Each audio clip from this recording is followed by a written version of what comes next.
My name is Ashley, and this is Let's Talk Dispatch. I do.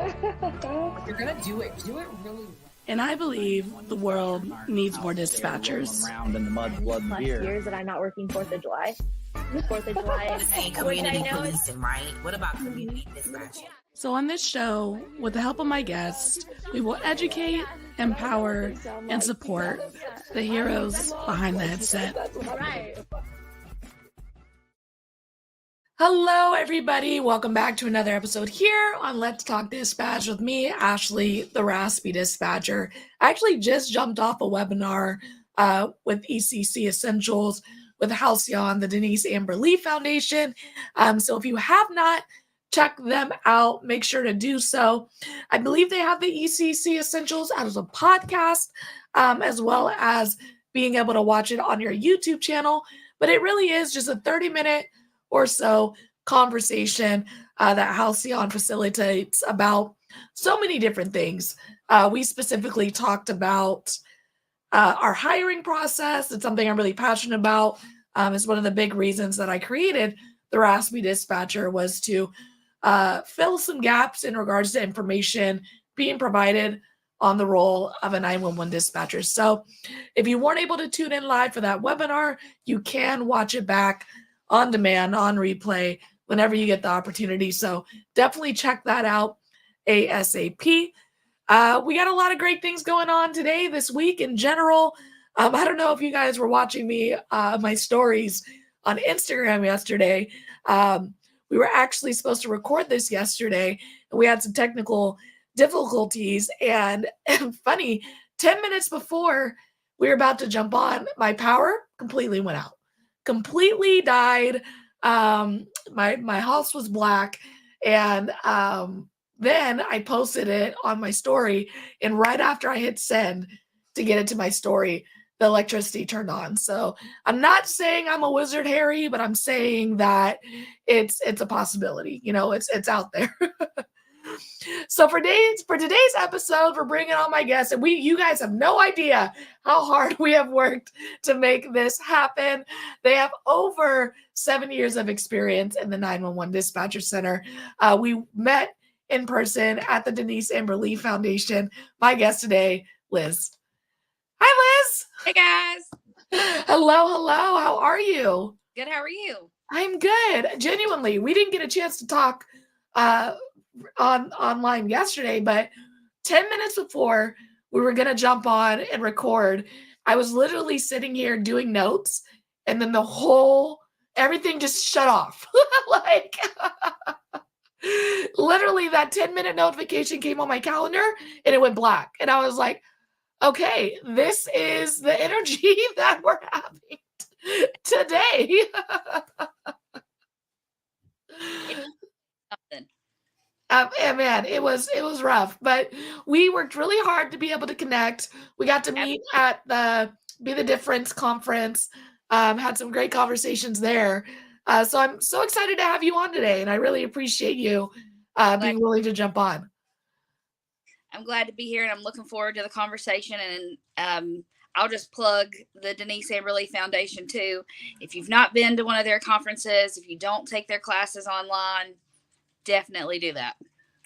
Awesome. Well, tell us a little bit about yourself and how you got into public safety. I am a 30-some-year-old wife and mother. And several years ago, I was in nursing school, had some health issues come up, and I was like, this just isn't going to work out. But I knew that I wanted to be in the community and that I wanted to help the community. And I thought, what would I do if I wasn't in nursing that was going to give back to the community the way that the community had given to me? So a family friend was like, hey, dispatch is hiring. You should definitely apply. You would be perfect. I was like, gosh, I don't know. I wear my heart on my sleeve. I'm an empath. Like, how would I get through some of the stuff that I know that they have to hear? Mm-hmm. I took a leap of faith and I walked away from something that I had been doing for 14 years and ended up here in public safety doing dispatching, and there's no place I would rather be. Oh my gosh, it's so amazing. And I've heard this before, talking to folks, in regards to like there being empaths and like really feel in the feelings of our callers and stuff. How was that like for you in the beginning? Was there a learning curve? Did you have to really uh Yeah, teach yourself how to operate in this new line of work? yeah, because in my previous job, I was in the service industry. So for 14 years, I was faced with people. So there would be times that you heard stuff from people's lives, especially in the later years of my career. I was behind a bar.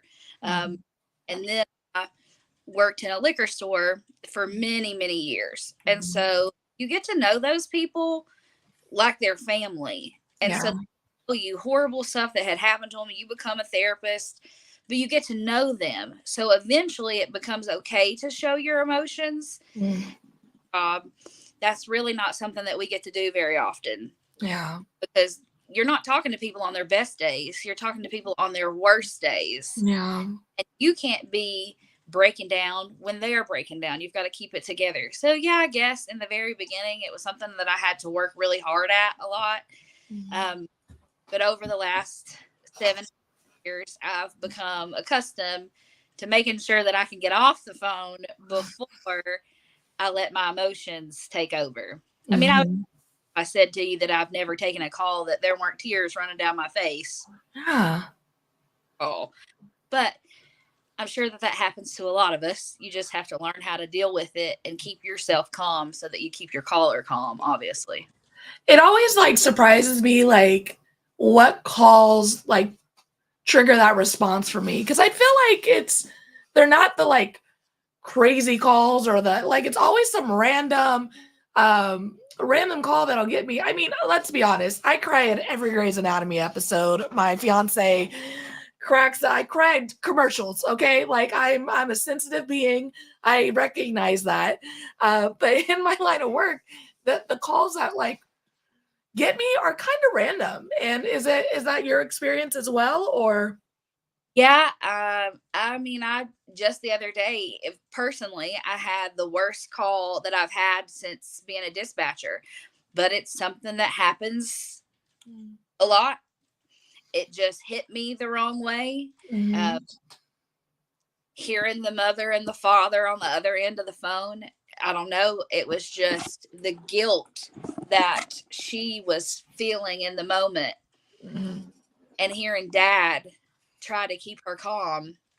It just hit me in a way that I couldn't explain. And I left work. And as soon as I shut the car door, I Mhm. was like, wow, that's really bothering me in a way that I was Wow. expecting it to bother me. But Yeah. you that's just part of it. You just sometimes things hit you harder than, and I hate fire calls. That Mm. sounds strange, but in my lifetime, I've experienced something traumatic with fire and Mhm. lost people we were close to. Um, 3 people at one time, and it was hard. It was tough. So every Mhm. time I pick something's on fire, my heart skips to like a beat or two. But I've Mhm. gotten even used to that after 7 years. Yeah. It doesn't take my breath quite as much as it did in those first few months when people would say that their house was on fire or that their neighbor's house was on fire or Mhm. um I think it's just different for all of us because we've all Mhm. experienced things, right? So it different things hit different people different ways. So Yeah, I mean, we're all human, just bringing our own baggage to this line of work, right? I mean, your experience in life is going to allow you to be able to impact the caller differently than my experience in life. So, I mean, I think we definitely have to remember to lean on that. Like, we are people as well. We've experienced things that our callers have experienced. I think sometimes there is that little bit of a disconnect being in the center. I mean, we're all sarcastic. We're all just trying to make it through this 12-hour shift, but there are a bunch of just real people in this world, in these centers, in these rooms who have been victims of domestic violence, victims of other crimes, have had abusive family, like any call that we've taken, there might be someone in the room who has experienced that in some way, shape, or form in their lives that we're not privy to. And I think we need to remember that as well, in our centers, and remember to give folks a little grace there too. Absolutely, because you just never know. Like you said, we could all be sitting in the room and we have no idea that whatever call somebody's taken, it really affects the person that's at the console next to us. Mm-hmm. Mm-hmm. But I'm sorry, go ahead. That's just part of being a family too. And that's Mm-hmm. something dispatch that people can't take away from us. That, of course, I've been, like I said, my last job experience was 14 years. So those people are also family. Yeah. But this is kind of family because you go through some hard stuff with these people. And you know that if you pick up the phone and call them in the middle of the night, that you can absolutely count on these people to be there and to understand the way that you're feeling. So I actually just sat in on a good friend of mine, Ryan, 911 Training Institute, Ryan Denman's peer support class at the Arizona State Conference. And one of the tools that they give, it's a very beginner process to peer support, and they have more courses that you can dive into. But one of the things that he said is like, when we're passing each other, switching shifts, hey, how you doing? Like finding different ways to ask that question, like on a scale of 1 to 10, 10 being your worst, 1 being your best, like whatever that looks like what number you are. And people being able to say, well, 10's my worst. I'm a 9, and then being like, oh, do you want to talk about why you're a 9? And then having the option to say yes or no. So like creating this environment where we don't have to just say we're okay, but if we're not okay, like we also don't have to talk about it, but at least everyone's kind of in the room aware about where everyone is and opening the door to having more vulnerable conversations with our people if they're not having the best day, so I thought it was really interesting. I just reached out after that last call that really bothered me to our director and to our she just got put into a new role. She was our training coordinator in our TAC, and she's now kind of just over dispatch overall.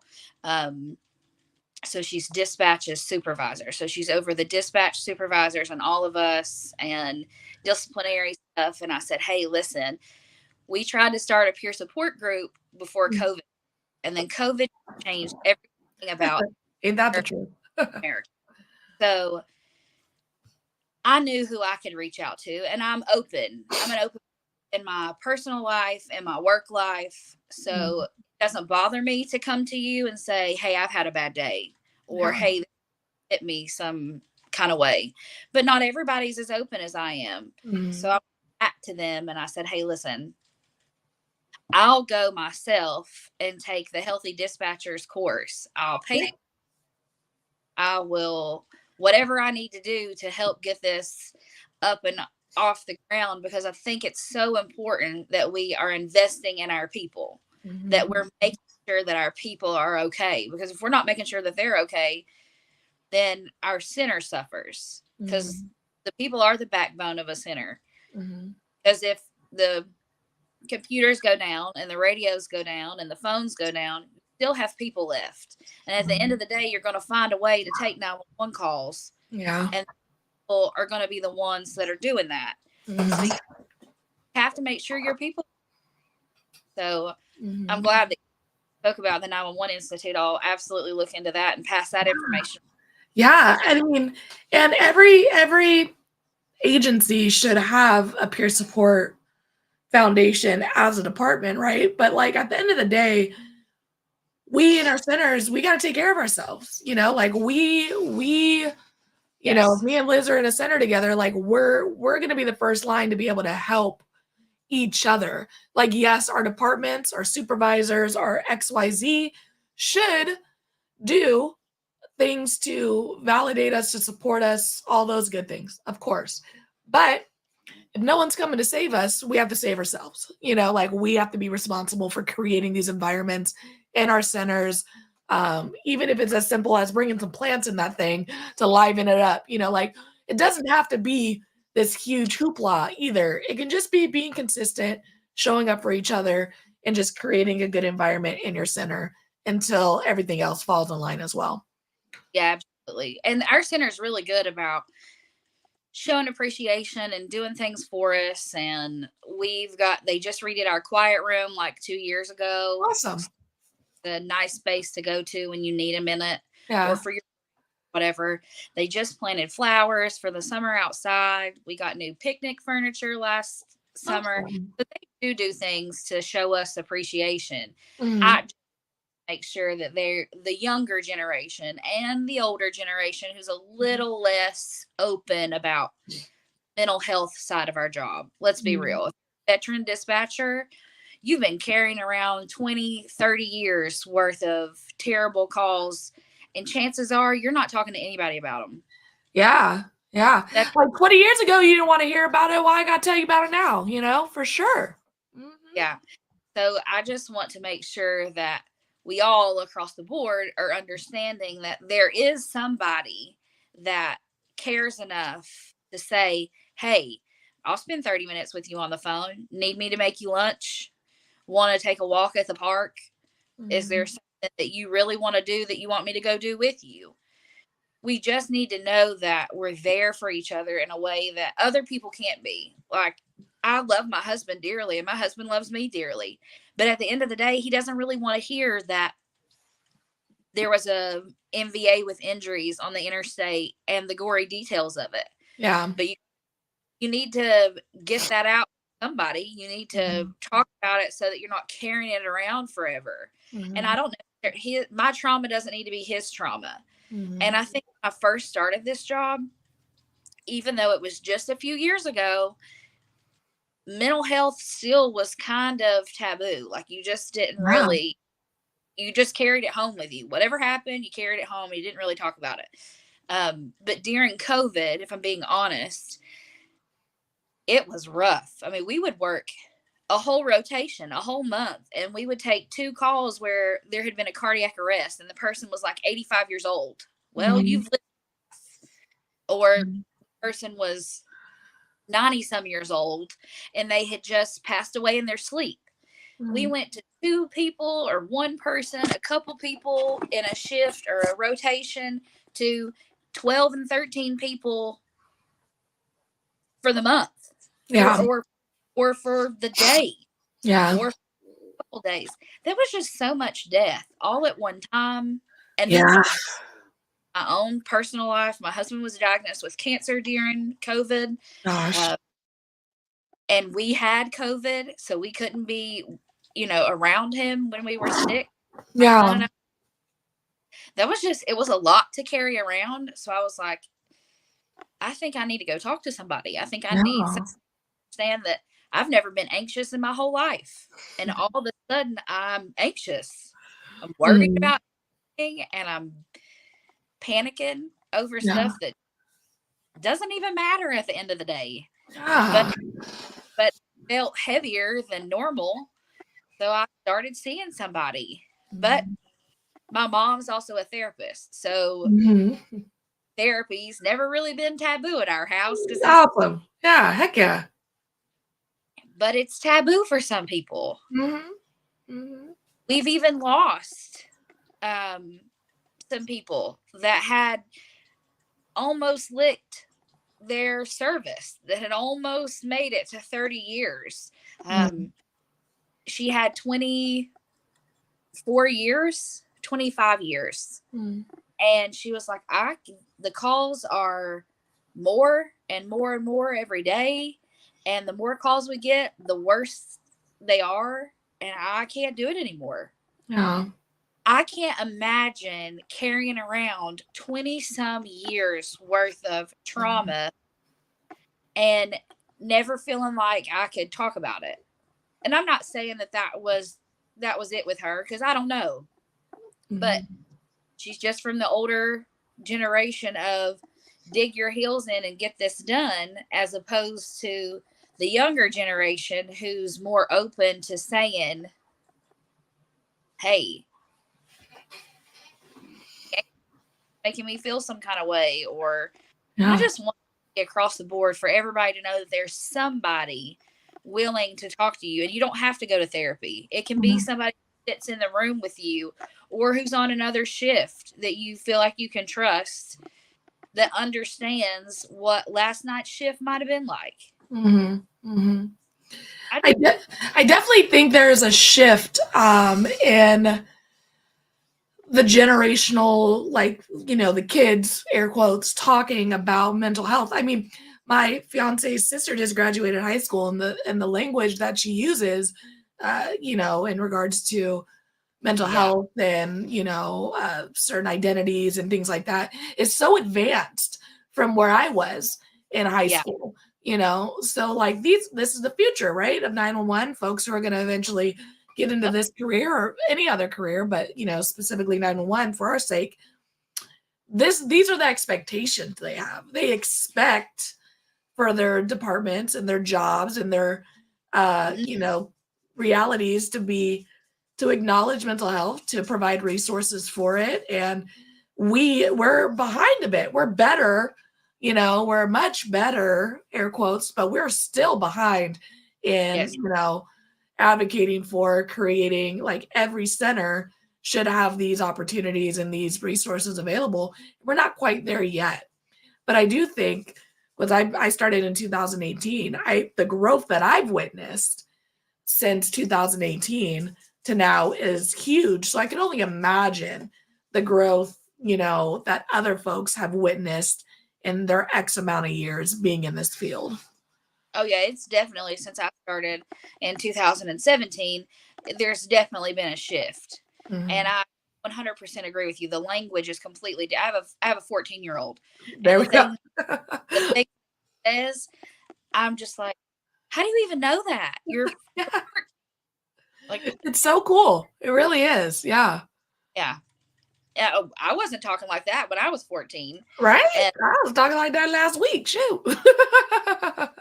But I also wasn't carrying around a cell phone either. True. Everything, all information is readily available for you and I. We were going to the library and checking out dictionaries, and they don't have to do that. All they got to do is grab their cell phone and start looking up stuff, Googling stuff. And that's the other, you don't know what kind of answers they're getting. So see, if I learned anything, one of the biggest things that I learned at Be the Difference, the conference this year, was in Dominique's class. She said, honesty, you need to be direct and forward when they come in, and you need to discuss their successes and their failures with honesty, and you need to be very direct, and you need to delegate tasks, because that's just the shift in a generational difference between the older people and the younger people. Yeah. They want instant gratification. And sometimes that's hard, especially doing this. We live a lot in the gray area. We don't necessarily live in a black and white space. So gratification for this job, it's not as immediate sometimes as they want it to be. So it's hard sometimes to make a connection with your older veteran dispatchers and your younger, newer people. And even in training, when you have an older veteran dispatcher training a new hire, the generational differences and the way people learn and the way people scaled success, that's also very different. Yeah. It's the same. Back in the old day, you either did it or you didn't. Yeah. And now you've got a lot of room for improving before they're like, okay, that's enough. You just can't do this. At least that's what I have seen at our center. When I started, you either did it or you didn't. And in about a week and a half, 2 weeks, they knew whether you were going to get it or you you weren't, and you were gone. Yeah. Now I feel like sometimes we hold on to them forever, and we're almost giving people false hope Mm-hmm. Mm-hmm. when they're just not improving. Yeah. So I feel like sometimes that's where Dominique's approach, being direct and setting expectations immediately so that they know what's expected of them, Mm-hmm. honest with them and upfront, that helps. Yeah. Because there's no question of what you expect from them or what you need from them or what you want out of them in a week. Mm-hmm. I learned a lot at Be the Difference. I feel like, I mean, you go to conferences all the time. Mm-hmm. I feel like the difference, it was really geared toward dispatchers and Mm-hmm. and how to connect with your people and how to make a difference in their lives so that they're making a difference in the public's life. Mm-hmm. Mm-hmm. If you don't feel validated and you don't feel like you're appreciated, you're not answering the calls so that the public feels your sincerity or your compassion. Mm-hmm. And then you're losing part of what we're there for in the beginning to begin with. So I feel like I really took away a lot from a lot of classes, learning how to approach the new generation. And we still have people who are veteran dispatchers who are moving. They're moving to new places Mm-hmm. and they're training again. And then you have an older generation and a younger generation all in the same training class. And you have to learn how to put those people together. That's also hard. Mm-hmm. Mm-hmm. Gear one or the other, you have to gear it toward the group of people that you have at hand. And that's why I think that training needs to be flexible. You've got to be flexible, just like we have to be flexible every time we pick up the phone. Mm-hmm. You can't be the same person on every phone call. A lot of phone calls, you can be really nice and easygoing the whole time. And then, as you know, there are some phone calls that from the time you pick up the phone until the call is over, you got to be very stern or you're not getting anything out of them. Yeah. And I think that's something that we talked about on this webinar a bit, is that historically we have expected trainees, people who are working at our departments, to adjust to us. Like we were the sought after prize, we being the department, and there's 2 coveted spots, there's 1,000 applicants. Well, the reality is opposite now, for every line of work, from officer to dispatcher to so on and so forth, is there are hundreds of spots and 50 applicants. So the reality has shifted, and yet we haven't shifted completely. We haven't adjusted to that reality. We still think that we're the coveted prize, when it's in reality the applicant is now, it's an applicant's market. It's not a if we look at it like a housing market right now, it's a seller's market. It's not a buyer's market, right? Same thing for our departments. Like, it is an applicant's market right now. I can pick and choose. I can figure out what's best. I can bargain. Like, it's an applicant's market. And if we don't shift with that knowledge, and we just expect the applicants to be okay with a toxic work environment, be okay with not communicating with them, or with a training program that is just not realistic, we're going to lose people. And if we don't make those changes and adapt to our new reality, our shortages are going to continue.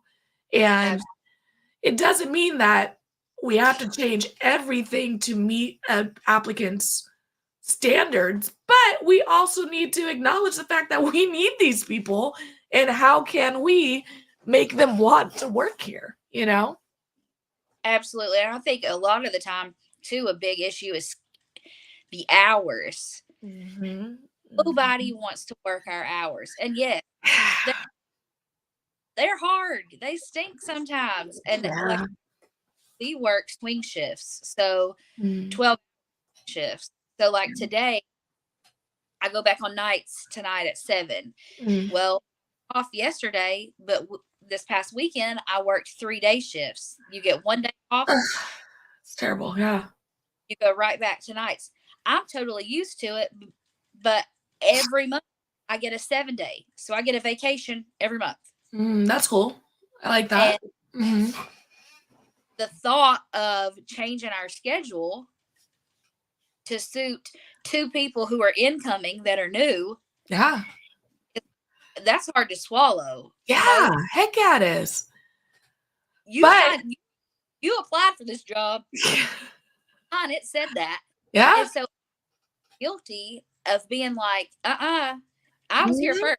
Yeah, we love a seniority chart. Like we all got that in us for sure, but I had an interview with Tyrone Kelsey from 911 Training Institute, and I've lived in this reality too. Like, and I tell people, if you're applying for this job, don't expect to get the offer and then like switch your schedule. That's not the reality. They will drop you, they'll be out, but he brought up an interesting point of why don't we create schedules that meet people's needs, right? So if you're someone who wants to work 5/8 because you want to be home with your family, why don't we create those within our schedule? So I like a 12. I like having 4 days off every other week. Works well for my schedule. I don't have kids, nor do I want them. So my life is going to operate wonderfully for 12s forever. Yeah. But for someone who has a family who wants to see their kid grow during daylight hours, maybe an 8-hour schedule is going to work better for them. So I don't know how that would work. I'm not figuring out the schedules, but it's an interesting question of, can we have X amount of 8-hour slots we're trying to fill? Can we have X amount of 10 hours? Like, can we have these ways that people can do work, this job, meet our staffing shortages, and still have the life that they want outside of work? Yeah. It's a question. It's something to consider. It's a possibility, We have a couple part-time spots, and they 11 to 9. So it's the busy hours during the morning, and it feels it kind of slows down at nighttime. And have one person who works every week, Monday through Friday, 9 to 5. I can't imagine. No, thank you. That sounds disgusting. Day shift 9 to 5, Monday through Friday. There would be no amount of money on the face of the planet that would dispatch Monday through Friday.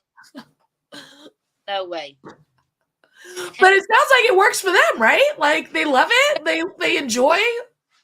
Yep. Ooh. She's got one's in high school, one's in elementary school, and are playing sports. So it works for her. Yeah. And here's the thing. The reality is, if we enjoy our work, right? A, we enjoy what we do. B, we enjoy our schedule, we're going to show up more, right? Like, think about every time that you've like blown off work or called out or took a mental health day.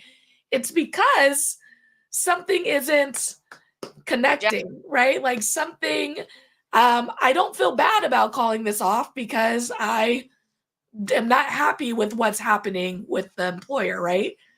And I bet like she loves that schedule. She gets to go to work. She gets to go see her kids. She probably shows up more often than someone who wouldn't like their schedule, right? Like it's a retention thing. It all comes back to meeting people where they need to be met, and they're going to show up for you. Yep. And she's a long-term employee, so it works. Yeah. And keeping her somebody who's fully trained, and you're not having to look for somebody else. Yeah. And those are the questions we need to ask. Like how, and of course there's like red tape, HR stuff, unions and all this, Sure.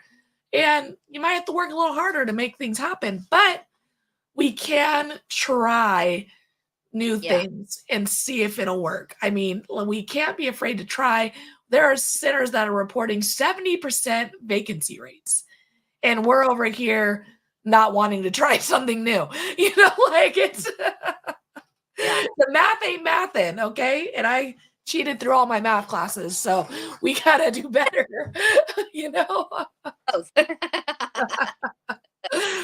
Well, one of the things that we discussed in person was just kind of this idea of teamwork in our dispatch centers, right? And effectively communicating with each other. What are some tips or tricks or advice you have for dispatchers who are working in these centers trying to be a good teammate? I know early on, I just felt like a fish out of water. I feel like there's a huge gap between when you're coming out of training and you're going to the floor. And I don't know about other centers, but at our center, there's training, call taking, and then once you've mastered call taking, you move on to dispatching because we do all of it at the same time. So I answer 911 calls and I dispatch all at the same time. So, but we want to make sure that you can do the call taking part before we throw the radio and the CAD and the phone and everything at you. That's the way I was trained. Yeah. We tried where we start them on the radio dispatching and then we add in call taking, and we've noticed that that really works too because then they're used to what the officers ask, so they better questions when they're call taking. But either way, you're a fish out of water. These people have already made connections. They know each other's families. They know what each other likes to drink when they come to work. Yeah. Where they're going to order lunch from. They can kind of predict that kind of stuff. And you don't know anything about anybody. So for me, I just tried to insert myself in conversations where I felt like they were all the room was talking. I would talk. I didn't sit in the corner. I made sure that I was engaging too. And I know that that's not easy for everybody because not everybody is super outgoing or is confident enough to just jump into people's conversations when they don't really know people. I also try to make an effort when people are in training that I always shake hands with them the first time I ever meet them. That I'm there when I speak to them and I ask how they're doing or how they think it's going. That way, there's always at least someone that they can come and find, and they know that they've got a connection with. And then, because I feel like your communication starts from the moment that you get hired until you leave. And the way that you present yourself, just like with anywhere else in life, that follows you through dispatch. And whether we want to admit it or not, we're all creatures of habit and we all judge people on first impressions. So I feel like our communication, we need to make sure that we're including people in private conversations so that when it comes to working professionally together, there's trust. If you're never speaking to me and I'm spending 12 hours by myself, I probably don't have very towards you, and I'm probably not going to want to work with you. But if we build relationships and we foster healthy relationships, of course, our working relationships are going to be better. So I feel like we have to really work on making everybody feel included. I mean, we're not all going to like the same things. We're not going to have the same interests. As long as we're including people in conversations and we are making sure that today we talk about plants and tomorrow we talk about music when the phones aren't ringing, then everybody feels like a team. Everybody feels like they're a part of something so that we work better together. Yeah. And there's nothing worse than being a trainee. You know, you can't look at your phone. You can't watch Netflix. You can't, you have to be very intentional with like learning the whole time. And there's nothing worse than spending 12 hours just consuming and no one like actually talking to you or including you or, like that's a really hard time in training. Because you feel like an idiot half the time. You're like, I don't know what I'm doing. I can't put my left foot in front of my right. Like, it's really a rough, like, there's no other training experience, I think, like being a dispatcher. And that's one of the things that a lot of people like ask about in my private Facebook group of Let's Talk Dispatch when they're asking for feedback is like, I feel like I don't know anything. I feel like one day I'm doing great, the next day I'm not. Like, that is just the reality of this training, is because it's such a feedback driven critiquing process. Like, if me and you jumped on and had someone listen to our stuff right now, even though we're fully trained, there would be feedback to give. Like, you can always do something better. You could always ask a question different. You can always be better. And that's just, this job is like that. It's so when you're new to it and you're just being critiqued and only hearing that you could have done things better, and then you're sitting in a center and no one's talking to you or no one's like engaging with normal everyday like rhetoric, like it can get really isolating and lonely. And again, why do I want to stay? Like, that's the environment we should be creating, is answering, this is why you want to stay, right? That's how we should be creating these environments, especially for our trainees. Yeah, I just moved shifts.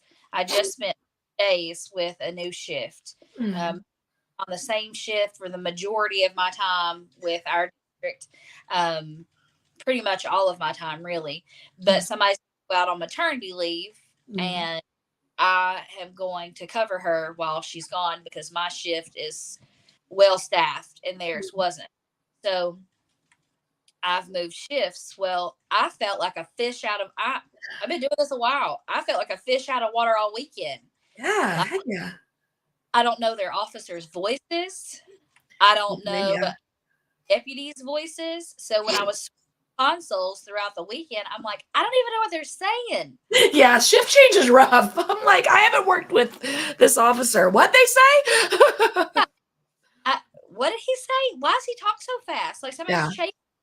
Why does he key up and sound like he's in a pursuit every time he keys up? Right? So, they're just going to lunch. It's all good. Like, and I couldn't understand anything he said all day. And when I was on city, they're much busier, and there's a lot more of them.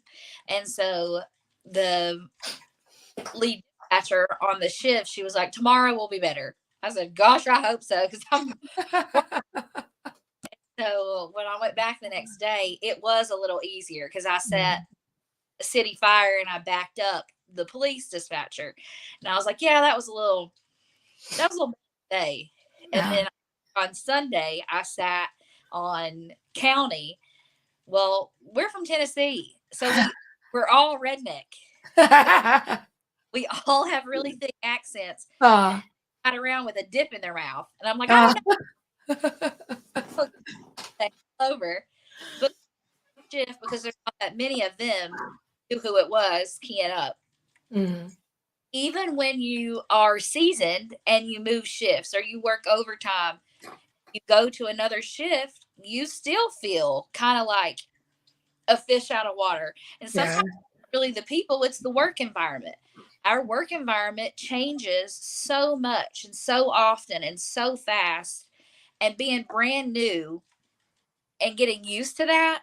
And if you've never done anything like this before, and you don't know anybody in emergency services, you go from talking like a normal person in codes, and then you're ordering at the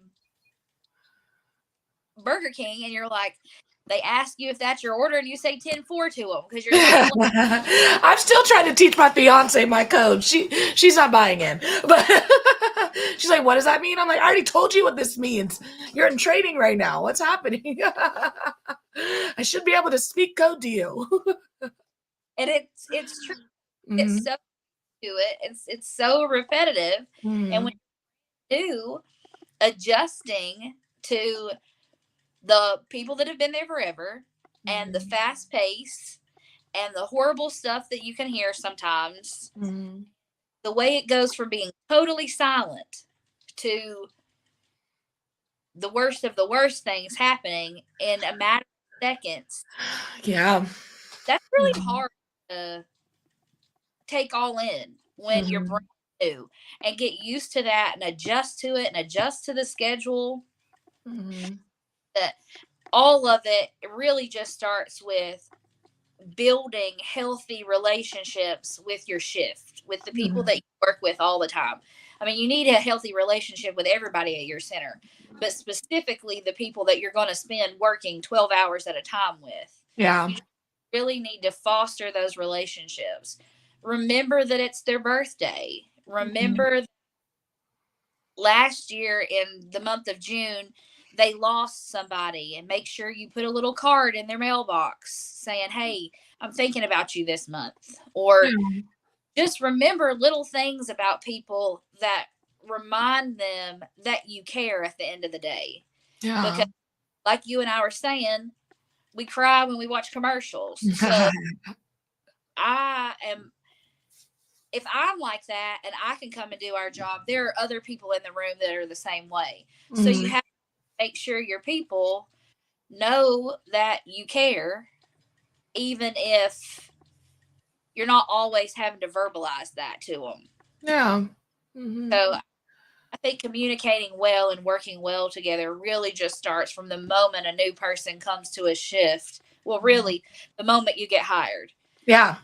Mhm. Everybody should be making those new people feel welcome and like they can come and approach them if they need to. So Mhm. are comfortable. Yeah, 1,000%. Well, we're coming towards the end of the show here. One of the questions that I always ask everybody is, what advice would you give someone who is considering a career as a dispatcher? To love it. Put your whole heart in. And if you put your whole heart in and you get there and you don't love it like you thought you would or like you wanted to, get out. Mhm. Not Mhm. because you can't do it, but maybe because it's just too much. Or Mhm. maybe it was more than what you thought it would be to begin with. This Mhm. job takes all of your heart. It takes somebody who's really dedicated to not only providing a service above and Mhm. beyond what the community thinks we provide, because Mhm. we're not just secretaries and we don't just answer the phone. Mhm. Uh, we do so much more than that. And I would say love it with all of your heart. Go in with an open mind because you're going to meet people from all different walks of life, Mhm. going to work with people from all different walks of life.